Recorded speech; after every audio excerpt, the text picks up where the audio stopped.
Jeudi 4 décembre 2025, Madame, Messieurs, bonsoir. Bienvenue à ce bulletin d'information sur Fiera Media pour une autre édition d'actualité boulante pour cette semaine. Marie-Gaëlle Villemé pour vous informer. Dans une correspondance adressée le 2 décembre 2025 au Premier ministre Alix Didier Fils-Aimé, Maître Jean-Wilner Morin dénonce la dégradation rapide de la sécurité à Saint-Marc, Montrouge et Pont-Sandé.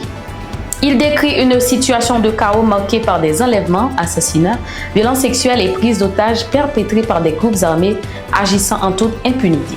Le responsable de l'OPC rappelle au chef du gouvernement, en tant que président du CSPN, son devoir d'intervenir d'urgence pour protéger la population livrée à elle-même. Il fait également état de disparitions inquiétantes dans plusieurs régions du pays, alimentant des rumeurs persistantes de trafic d'organes.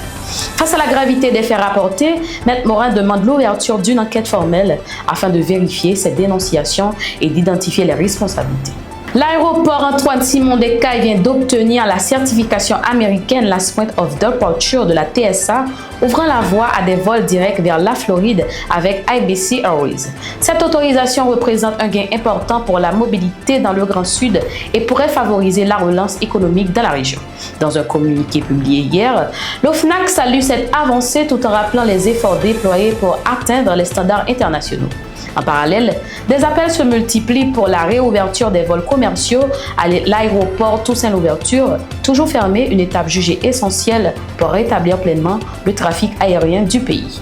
Autre point de l'actualité, le chef du gang Katsamaroso, Jermine Joly, alias Yoyon, a été condamné à la prison à vie hier par un tribunal américain. Il a été reconnu coupable de l'enlèvement de 17 missionnaires nord-américains, dont un bébé de 8 mois. Le juge a précisé que Yoyon ne pourra bénéficier d'aucune liberté conditionnelle. En plus de la peine maximale, il devra s'acquitter d'une amende de $1 700 selon le Miami Herald.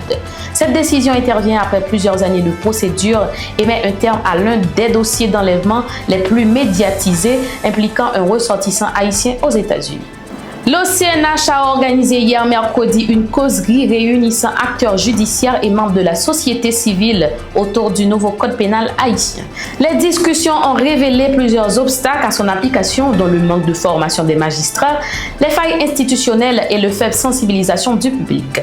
Les participations ont insisté sur la nécessité d'accompagner la réforme par des actions de formation et de communication.